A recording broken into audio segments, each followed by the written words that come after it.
Are men talking their reproductive health away? There have been unexplained declines in semen quality reported in several countries. Might cell phones be playing a role? As radiofrequency electromagnetic radiation from these devices could potentially affect sperm development and function. The cell phone industry bristles at the R word, radiation, preferring the more innocuous-sounding RF EMFs. They do have a point, though, about it being used by snake oil hucksters of radiation protection gadgets. Radiation need not be atomic bomb gamma rays, but just a warm glow of sunshine on your face. That's radiation, too. The question is, does the specific type of radiation emitted by cell phones affect male fertility? After the World Health Organization declared that cell phones could possibly cause brain cancer, many folks were like, no problem, I'll just keep them in my pants and use Bluetooth or something, away from the brain, but close to the gonads.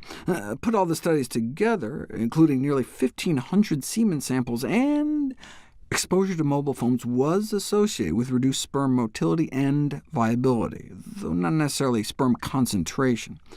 How much less could they swim? Sperm motility only appeared to be about 8% less, and so that alone may not actually translate into reduced fertility, unless you're starting out with a marginal sperm count in the first place. So especially for men who already have fertility problems, it might be better to avoid keeping an active cell phone next to your crotch for long periods of time. Cell phones may just be one of a bunch of things that could potentially add up. For example, Wi-Fi may be an issue, so researchers got semen samples from more than 1,000 guys, and the total number of swimmers, motile sperm, were decreased in a group who used wireless internet. OK, but these were all just observational studies. Maybe men who use Wi-Fi just tend to smoke more, or do more horseback riding or something, and that's the reason for the apparent link. You don't know until you put it to the test. Unfortunately, many of the studies are like this, on rats.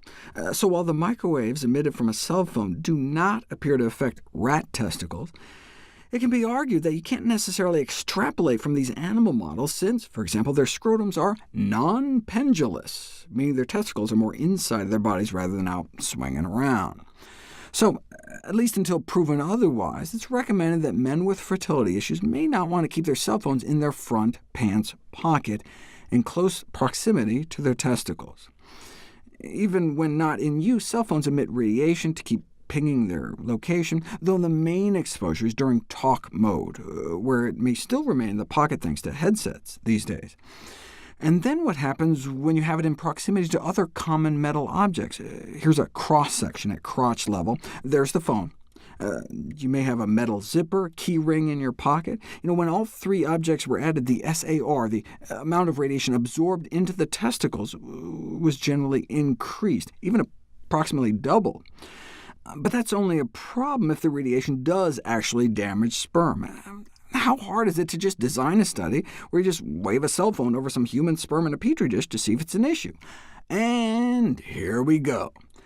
Significantly more DNA fragmentation in sperm exposed to cell phone radiation, starting within an hour of exposure.